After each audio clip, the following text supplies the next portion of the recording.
Good afternoon. It's Lilia here from Heal Scotland. And today I'm very excited to have Dr. Thornton Streeter with me with the Pacific Ocean in his background. Thornton, how are you? Thanks so much for coming on the podcast. Oh, I'm really good actually. I'm on really good form. I've just been doing a road trip. I don't know whether I did it on purpose, but over the last few months, I'd left a few things dotted around, and I just made the last couple of days the day that I went and collected everything.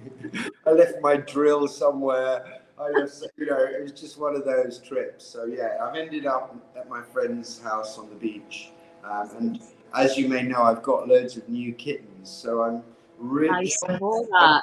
I'm chomping at the bit to get back up there and give them a cuddle. But I did have a friend sleep over for a couple of nights to look after them.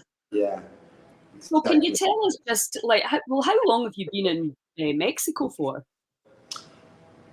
I've been here for nearly 3 years. I'm not here all the time because my main home is in Colorado, but and we had some fires there which have made my road inaccessible. So in the summertime I can park my car and walk or cycle or ride a quad up to my house, no problem. But in the winter I can't. So yeah, I basically have been, I guess you would call it wintering here, like a snowbird, and then up in America a lot more in the summer. But I think, generally I'm one of those people that was quite happy to have a rest for a couple of years after gallivanting around. My training format was in person originally.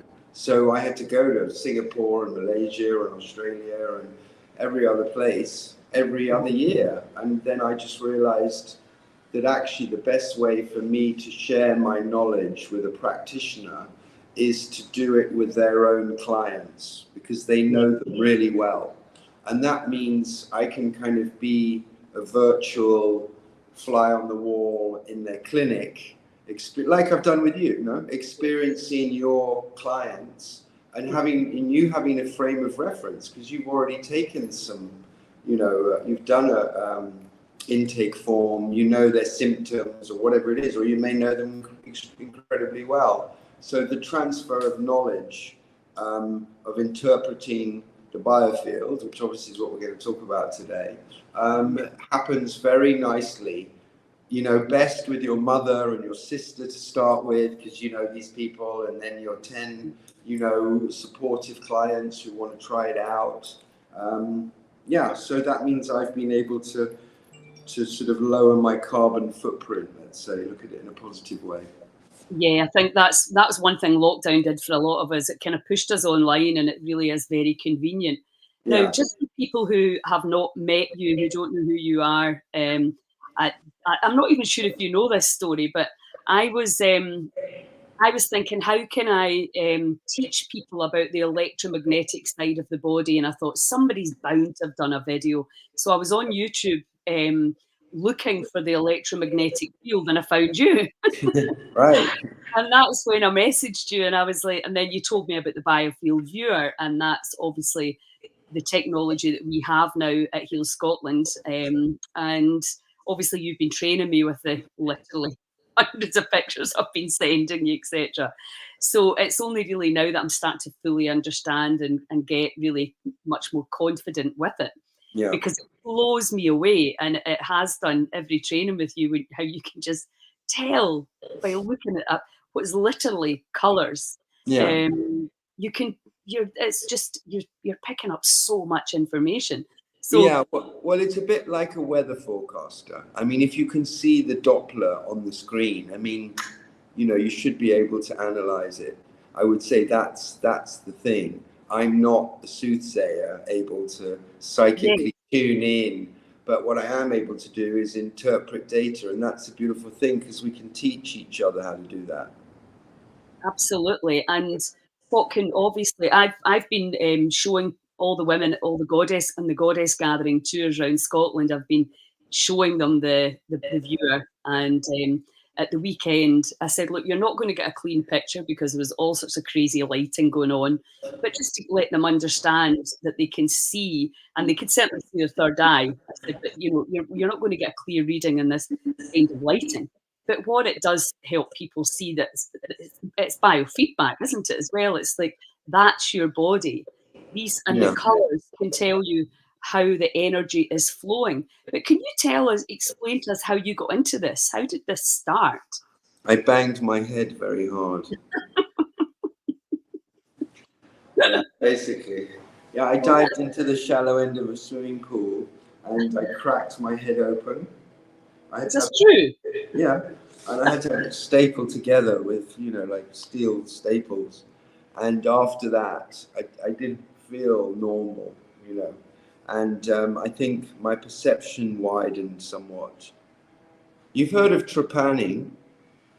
Trepanning, tell me. Trepanning's an old middle-aged way of I don't even know, they drill a hole in their forehead. It's pretty freaky. But I think I trepanned myself at the bottom of my uncle's swimming pool. So basically that was of interest because I recovered pretty quickly. I actually fractured my spine in a few places. It's a brilliant story. I was in a hospital in California and the next door bed was a gangster and he had 2 broken knees because he'd had to let himself out of a car.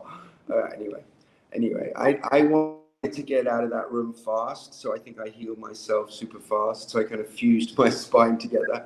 But even a couple of weeks later, I still had this feeling like a top of a pineapple of my energy leaking. And I mean, I didn't know I had energy, but when you feel it leaking, you realize you've got it, kind of thing. Really? So it was quite a spontaneous thing. Yeah, I was about 20, 21 or something. So it was good timing. I'd already had a couple of rounds of doing some work, believe it or not.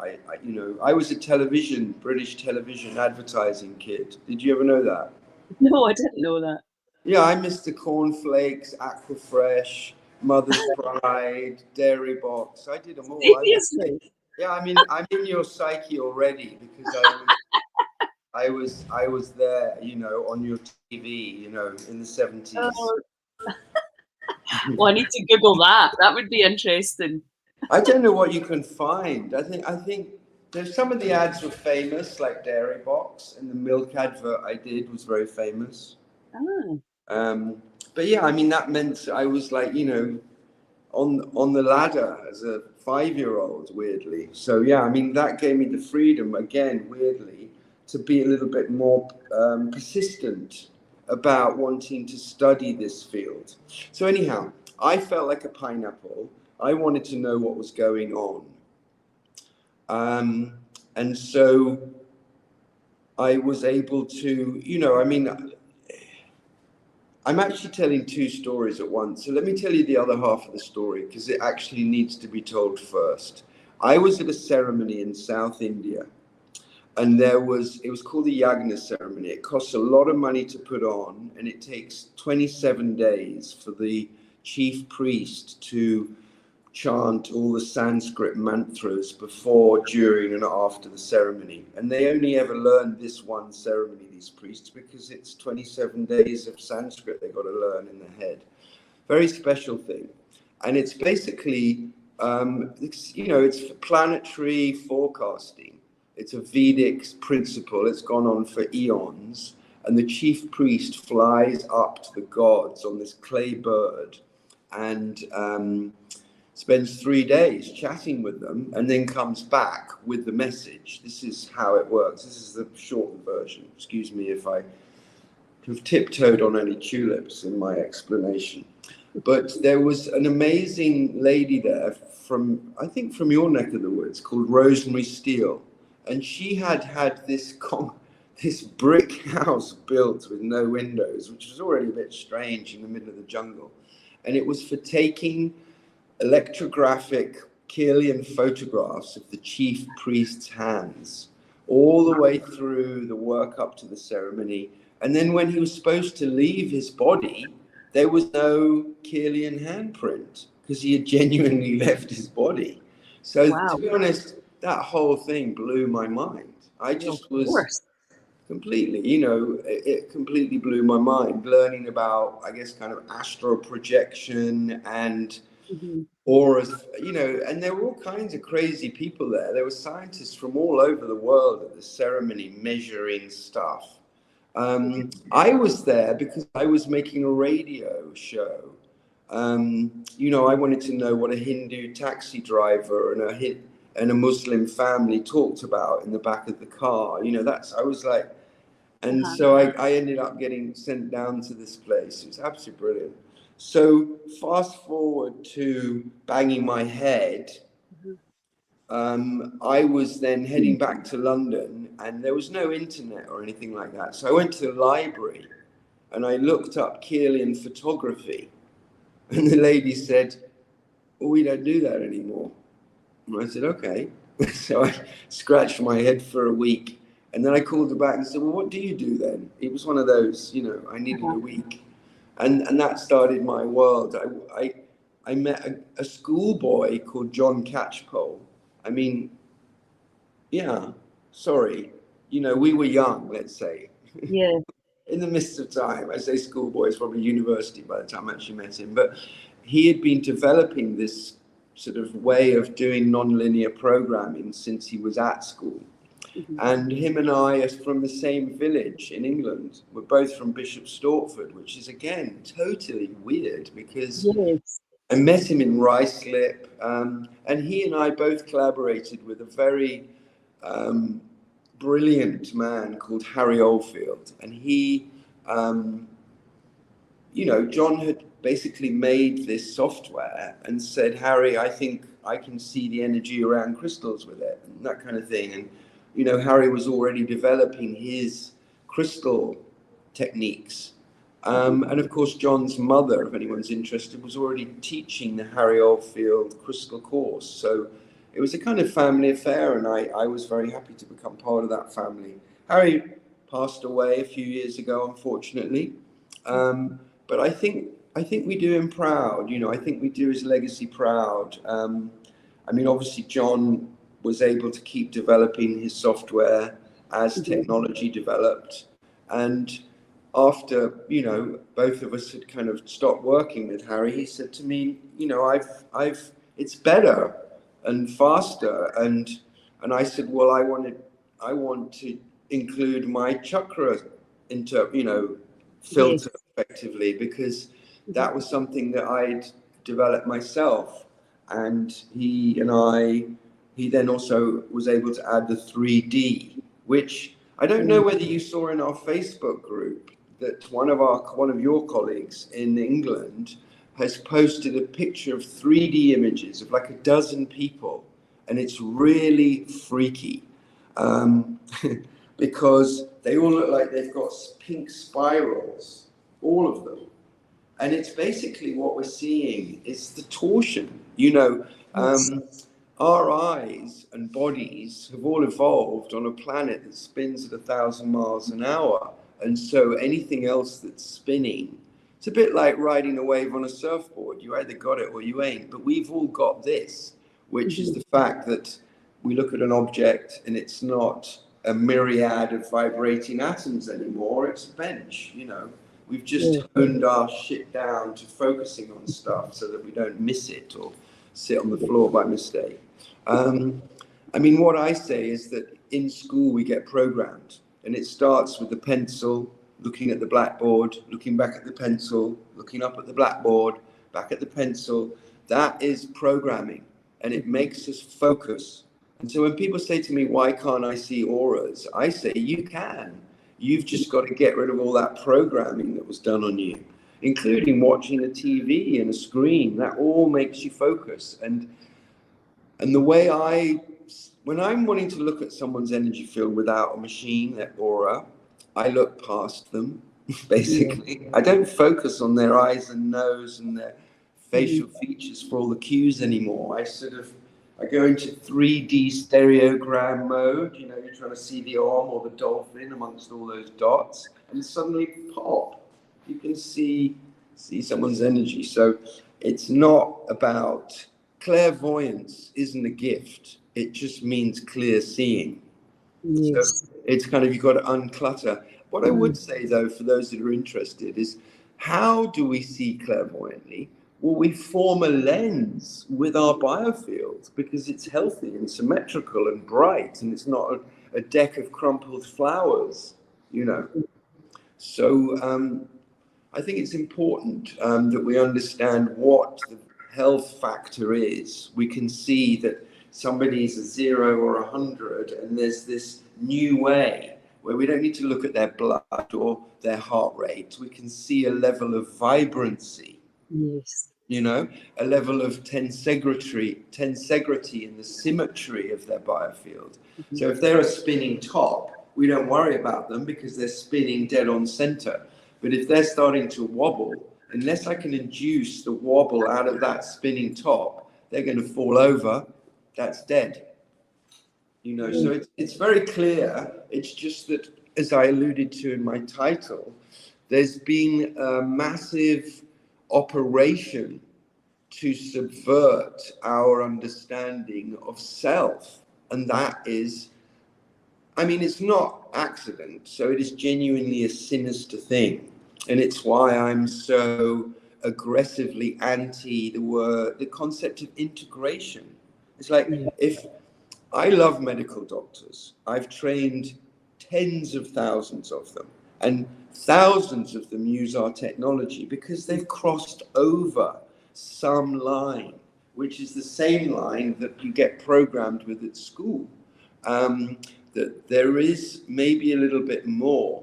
I mean, someone asked, what's the difference between science and woo-woo on my group this morning or yesterday? And I wrote, science is everything inside the circle that is known.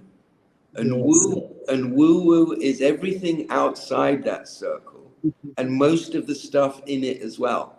Yeah. You know, so I'm not integrating. Integration to a big hospital is, let's get a couple of kinesiologists and some strokers and pokers in a few rooms down the hall so we can promote that we're integrative. It's not this proper, you assess this guy, I'll assess that guy, and between us we can work out what's the best protocol for the individual. We can't do that. I don't want to stroke and poke some guy who's been pigeonholed as having some disease, which they've lowered the bar for to make him fit the grade. I'm sorry, it's all absolute candy floss, and I'm not interested. And by standing firm, it gets, why is there so much confidence? You know, if they've got pendulums and tea leaves and you know, their psychic ability, then we can keep that conspiracy theory of a bunch of quack pseudo-scientists running. But if they've come with tools that have been independently assessed that show, I mean, acupuncture, 6,000-year-old medical science. I was involved in a project with the House of Lords where they were organizing what grade they should give different modalities. And acupuncture got a C, and Ayurveda got a C, because these guys said, we've got no published evidence. And the Indian government sent a plane load of scientists with all these Ayurvedic journals written in English, published often decades longer than some of the journals that, you know, so it was just like, if you want to look in a small pond and say, I can't see any newts, then it doesn't mean they're extinct, you know. My remit comes through the United Nations, and the fundamental numbers are that 70% of the world's population doesn't get to see a doctor, whether they'd like to or not. I mean, as we're speaking about India, we train tens of thousands of medical doctors in India, but they all get poached.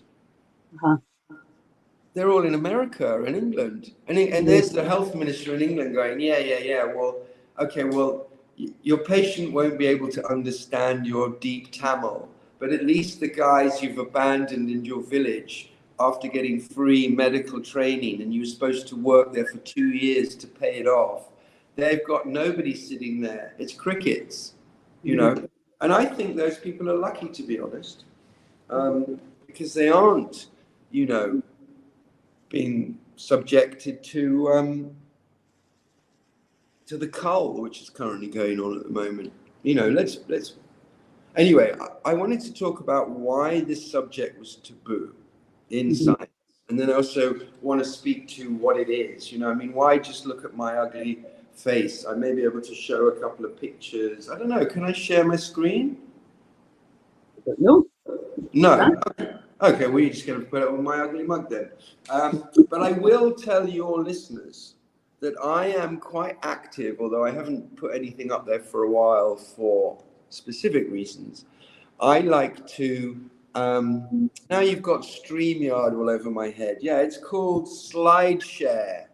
Yes. Yeah, so if anyone wants to see any of my stuff, either go to the YouTube Biofield Viewer playlist, or go to SlideShare, where people can just go and lift images or screen snap and, you know, present their own little way of looking at something, because there's lots of material there. And I really like it because, you know, I did a lecture on the premovascular system, which is the new description for the meridians. And, you know, tens of thousands of people looked at it. And I'm like, that saved me doing a lot of running around. You know, it's not got any audio, but, you know, a picture says 1,000 words.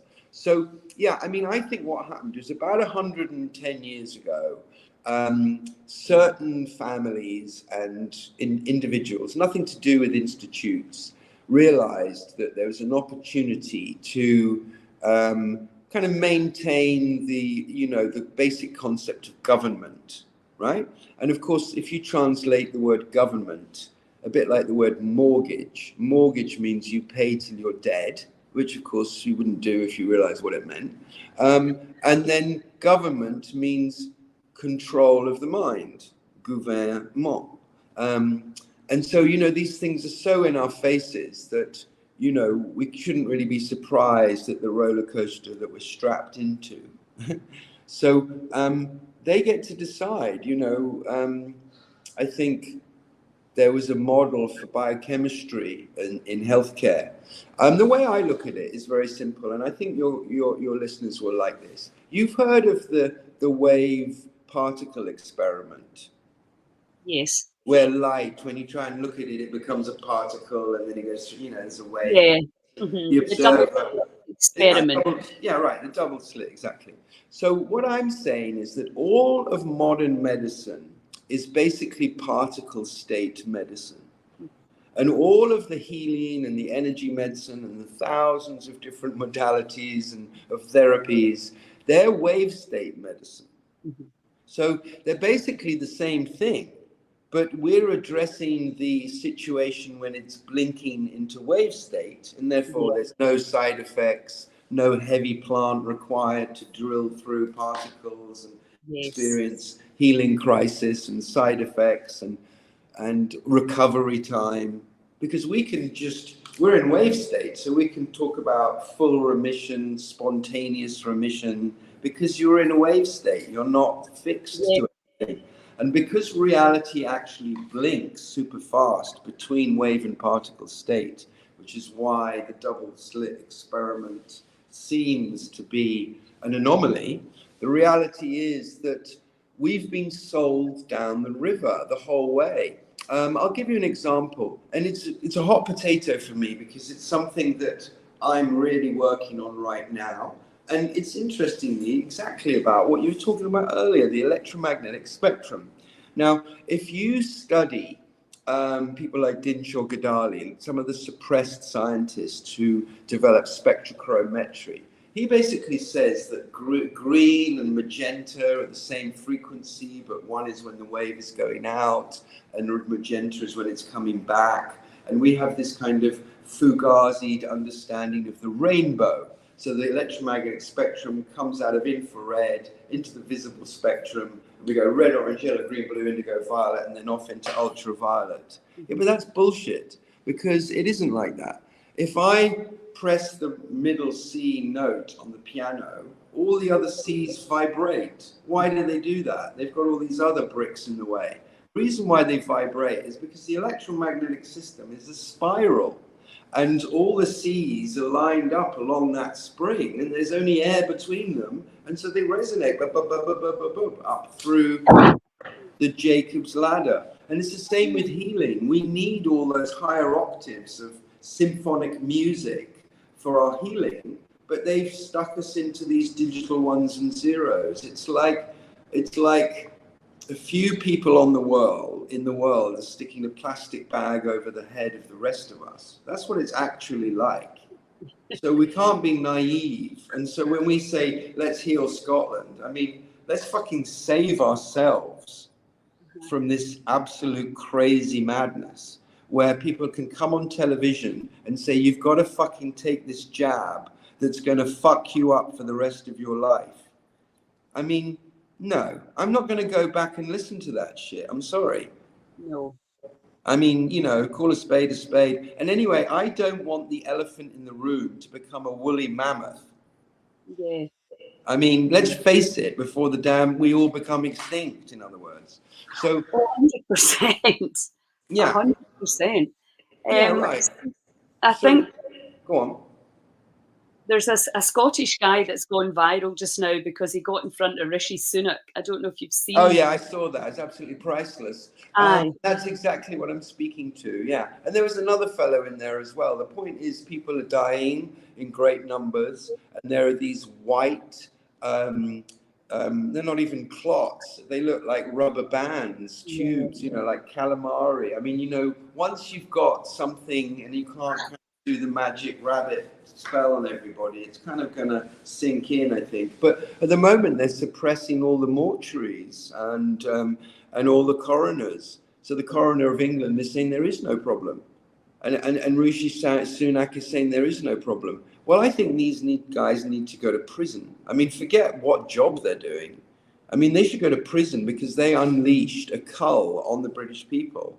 And I'm sorry, there is no other way to describe it. And history will not be kind to these MFers. It really will not. But let's get back into our fluffy world of chakras and meridians and how our colleagues can shine and need to shine, because they've got to light the way for everyone else who's stumbling around in the dark. You know, this is what we're talking about. It's illumination. You know, whatever grade you want to accept, whether you want to accept full Buddha kind of enlightenment, that's a bit nuclear and some people can't handle it. But if you just want to accept you've got a dimmer switch that you can turn up when you're ready, let's try that to start with and then see how, woo, I like that. You know, I think that's what we talk about when we talk about optimization, where we bring symmetry into our meridian system. And what are we talking about? Okay, let's go to the reality here, and I may never have told you this. Okay, so there's different states of matter, yeah? There's different elements. Okay, so out of spirit comes air. Well, okay, why not? I don't know what spirit is, so might as well let air come out of it. You know, and out of spirit and air comes fire. Okay, well, let's have a think about that for a minute.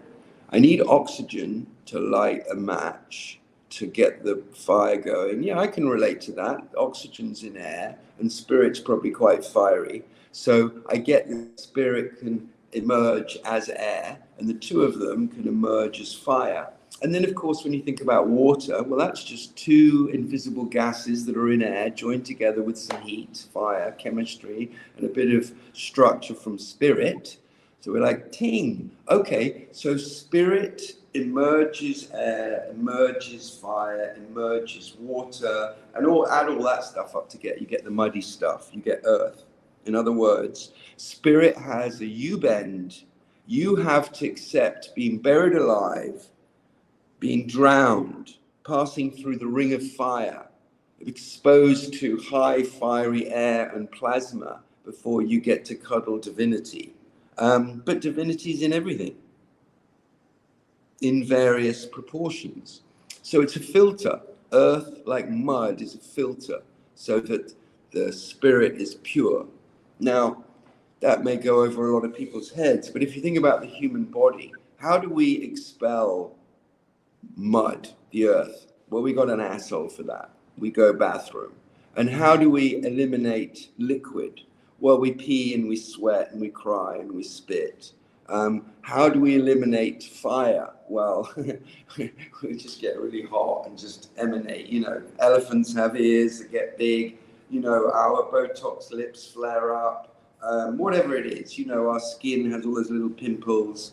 If it's cold or if it's hot, you know, we can emanate heat. You know, you can measure heat emanating off someone at various temperatures.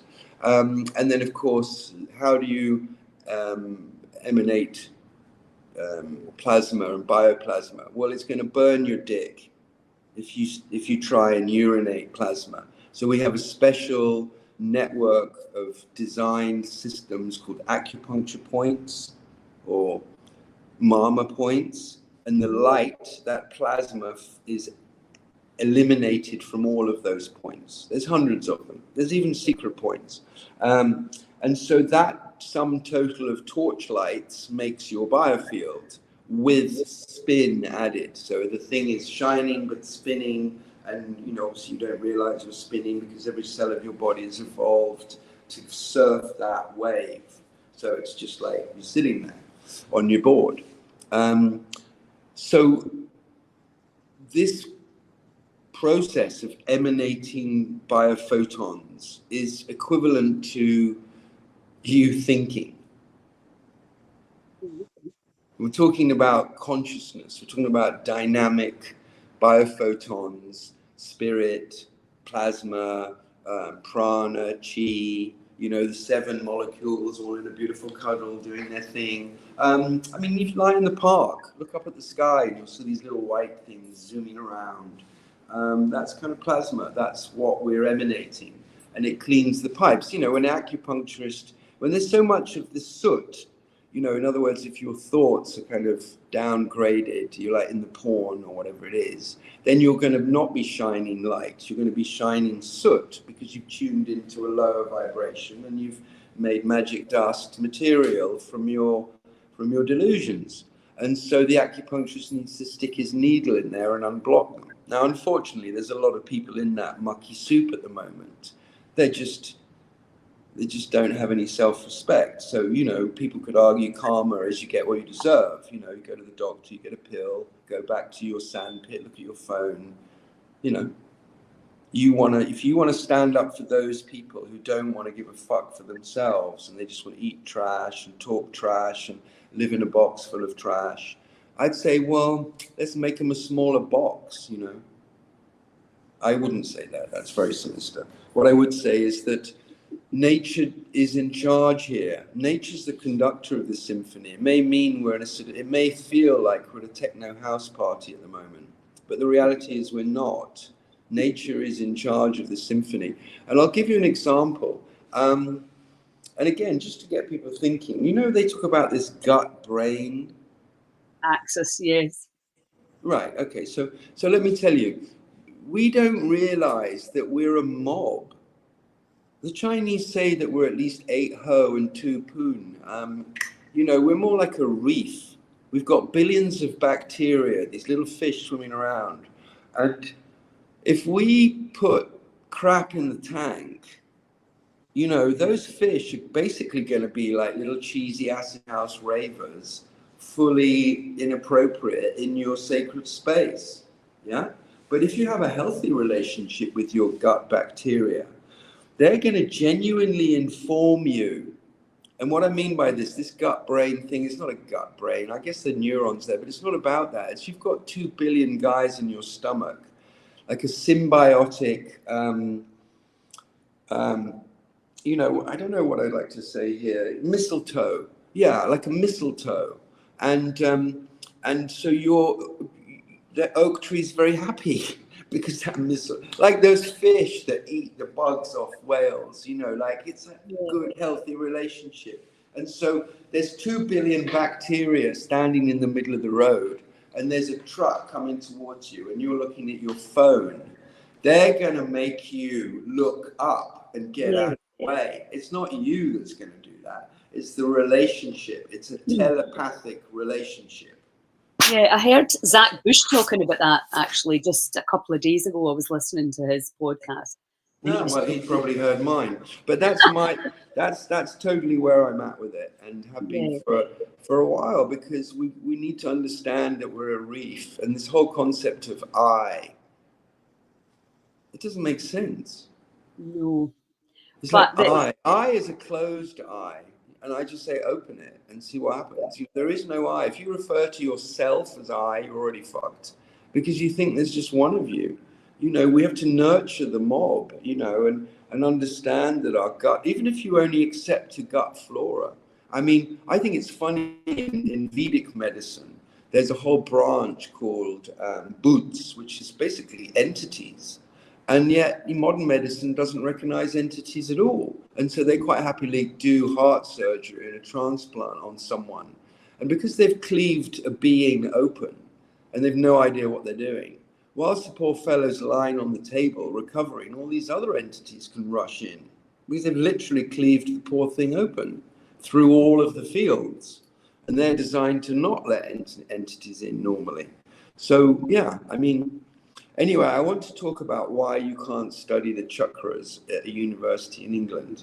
I mean, I was at Paris University, and they were doing a conference on, I don't even know what it was, strange phenomenon, something like that. Anyway, so this guy from Manchester came up to me and he said, how can you be doing all this stuff?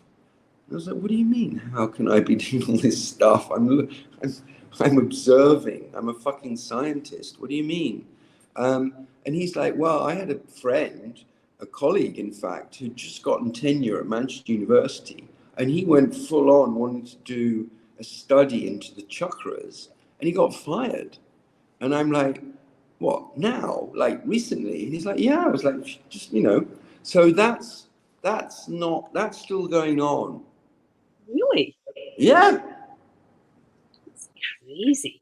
Oh, yeah. So let's not be naive about what the funding story is. And I guess that's why I'm happy that I got, you know, I did the cornflakes ad. You know, they used my innocence to sell their beautiful corn that they'd done some enough to just to stick on a shelf and package it up to sell roughage to people instead of light. So they used my innocence for that. And, you know, but they also paid me and my dad invested it well. So I didn't have to kind of kowtow to some funding. I've got so many examples of people asking us to apply for a grant that aid allocated to us, and we still didn't get it. Really? Yeah, because it got sabotaged. I had the keys for the diagnostic center in a hospital, and all of the radiologists linked arms outside, and they wouldn't let us in. Because, really? Yeah, because they know. I mean, radiology kills people, and so they want to protect it. Yeah. I mean, based on the fact the government has already spent your pension, you've got to appreciate they don't want you around to claim it. Yeah, it's a pretty grim thought, isn't it? Pretty grim thought. Well, So, no, it just means step out talk of the system. a bit about what we can see there in the, because there's different views, obviously, that we can use with your technology. So we can look at the chakra viewer, we can look at the biofield viewer, and then we can look at the 3D. So what, can you just talk about the information? Yeah. I will. The biofield viewer, because it's really looking at the sort of biophotonic emissions, almost like photons, it means we can speak to all the systems of the body. So the skeletal system, the cardiovascular system, the renal system, the system of elimination, whatever system it is. But we're always talking to the energy associated with that system, because we don't want to go to jail. These guys have created this concept called diagnosis. Mm-hmm. Diagnosis means two people don't know. I mean, come on. You know, we need to get out of the dark age, and Biofield Viewer allows us to see an entire functioning system. I mean, you wouldn't buy a car from a photograph, would you? Like an X-ray. You buy a car when you've taken it for a test drive. So Biofield Viewer allows us to see the functionality of the systems of the body as they're all, you know, integrated with each other. And so, for example, and the way I would use it and teach people to use it is It's like, look at the thing that catches your eye first, the focal point, because that's probably the place to start. You know, like Yes. it's like the biggest mess in your house. If you clean that up, then everywhere else is kind of manageable then, isn't it? Yeah, absolutely. But it's very important because this is actually a genuine clue for prioritization. And I say this is one of our USP because, okay, you want to lead someone on the stepping stones to healing. Well, which order? We can see which order. That's actually really important because by the time you get to the seventh stone, it may have dissolved. You may not even need to go there. And that's why healing can be very gentle when it becomes precision guided with technology like Biofield Viewer. So the chakra viewer basically takes all of it out of focus. So you're no longer tripped out on focusing on things. And suddenly, strangely, different things happen. The first thing is that you don't get an exact copy of the Biofield Viewer. You say, what happened? And the reality is that things that have emerged in the physical, like an injury, like someone's got collapsed arches, so their knees and ankles and hips are problematic, big red clouds all over them in the Biofield Viewer image. Well, then we would advise Birkenstocks or tiptoeing around or go to a ballet class or whatever it is to train their arches. We're not going to say, yeah, this guy's not grounded. You know, he doesn't know which way to turn. It's not the emotional version. So you don't see the red blobs in the chakra image. It's very strange. And so if we see something much more profoundly in the chakra viewer image, it therefore means this is an emotional problem that hasn't even probably become physical yet. So we've got these windows of opportunity. You know, what tools do we use? If I can just use very gentle tools like flower remedies, then this person's not even going to have any toxicity or side effects. But if this thing is more embedded and we see it in both the chakra viewer and the Biofield Viewer, then, you know, they may need some kind of intervention like deep tissue massage or surgery or whatever it is. I don't know. I'm not with that guy right now. 3D is different. 3D, we take it off the set tripod with the set lighting. And you don't even need lighting because it's just focusing on the biophotonic emissions. So if you take your camera in your hand and fly over the body like the moon passing the Earth, like, you know, around at a certain angle, it's all about a certain angle, but obviously you can see it on a great big screen live. You can see these spikes of light emanating from the acupuncture points. And it's interesting, for example, if someone has a lot, like an Australian, I don't mean to, sorry, I shouldn't say that, someone who's in the sun a lot, who might have a higher chance of a skin cancer, the 3D would be a very sensible thing for them to get because they can check and they can fly over all of the moles. And if the spikes of biophotons are only a certain height, then it's normal. But if they're way, way long, then that thing's probably malignant. Ah, okay. I've not used that then. Yeah. Need to get that a little bit. Well, there's lots of surprises. I mean, put it this way, some of the doctors who use Biofield Viewer, by rote, they import all of the client's medical images into the Biofield Viewer. So they come with their little plastic bag with a CD or two in it, and all of those MRIs and PET scans and any type of scan goes through the Biofield Viewer and they see more detail. So if they've got a CT scan of a tumor, you run that through the Biofield Viewer, you can see hotspots in the tumor. So if you're targeting Reiki or little silver balls, that's what you're doing. Yes, so, I mean, it's super helpful. What I've been doing with it, obviously, is helping, you know, because a big part of what I do is make a wellness plan for my clients. Right. So this is what you need to do at home because, you know, we're just can only do so much in an hour or 2 hours. And then it's giving them practical things that they can actually do at home. And then I'm not at this stage yet because I've not told you this yet, but I've been offered a hotel in Skye in the winter to set up a kind of pop-up healing centre. So obviously be able to set that up properly with the right lighting so we can really use that tool to observe the light, how much light the body's able to utilize and, you know, cleanse the flow. And obviously, because letting go is and emotional release is my big passion, then, you know, we're going to be able to see improvements with that. I'm sure medical tourism will become one of Scotland's biggest businesses as you move away from sucking oil out of the ground and all that sort of thing, and grouse shooting. You know, I think those sacred Highland islands of yours will have lots of refuges and like the modern hospital where you walk in and you get to walk out. You know, you don't leave out the back in a box. Yeah. You know, I was speaking to Ryan Williams. You know Ryan, don't you? Of course I do. I've known him since I was a nipper. Oh, have you? Well, I was talking to him yesterday. I had a great chat with him because, you know, obviously I've been saying this for a while. I need all this equipment set up so that people can utilize it and we can get them on, you know, repeatedly using the sound frequencies, the Biofield Viewer, and as you said, they can get to know themselves on a whole. I mean, I have to say in regard to that, I mean, I love Ryan. He's one of my dearest, best friends. But I mean, Britain got a really rich history in such things as radionics.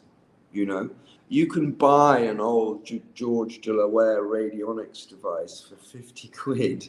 You know, I mean, I would encourage people to look at tools which aren't, you know, X dollars a month, or, you know, some Fugazi on the laptop or the iPod. I mean, real frequencies have a sacred harmonic.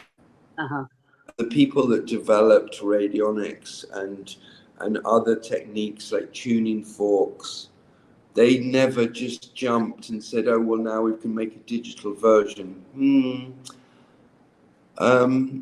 Yeah, okay, so have you done 30 years of research like I have? Or did you just put that thing out and start collecting fees? I don't know. I just think there are other places to go to. I wouldn't get a healee, you know, some black box healing thing, like think we've made a shortcut. I genuinely get into the singing bowls and the kind of real reverb, because like I said, there's a stairway to heaven. Healing has a stairway to heaven, and it's about resonant harmonics. It's not about the knife or the 0 or the 1. There's something else, as you would imagine, of course, if you thought about it. So yeah, drumming. I mean, all that shamanic stuff, the Celtic Druid stuff. They snuff all these traditions out. Probably will find the best tuning fork in Britain is actually the Druid's harp, because we kind of evolved around it, and they snuffed it out, and they've given us, you know, Steve Wright on Radio 1. You know, thank you. I really appreciate that. Well, I don't fully agree with all of that, but because certainly the resonances that we're getting are pretty, you can feel. No, I don't doubt that. I don't doubt that my friend Ryan's Insight app works. Otherwise, I would have said that. I think it does work, but I'm just saying, do you want to have a masturbatory canned experience, or do you want to have full-on goddess sex or god sex with your partner? Well, we're not really talking about. Sorry. I mean, yeah. Sorry, this could be a family show. And no, I know what you mean. I know what you mean, but the reality is, you're talking about a lot of people in their house, unable to get out and access a lot of these. I mean, there's nothing better than an actual live sound bath, obviously. Right. But we can still have a hugely. Yeah. But as long as we don't forget to remind our fellows that they can get a lot of relief with a bag of Epsom salts and a bucket of warm water. Well, yeah, of course. We that's partly what we do. We give out all the different protocols that you can use to support the body.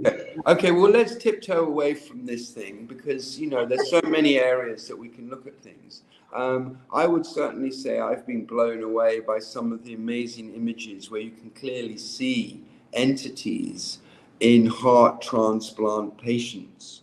And it makes, because, you know, they slayed homeopathy, and they've been ripping down anything that seems too good to be true or incredible. They've got these paid skeptics who write to the newspapers and cause all sorts of trouble with people like the BBC. So they just don't have a defence, and so suddenly homeopathy is no longer part of the NHS. Well, Don't you think homeopathy. people are waking up to all that now?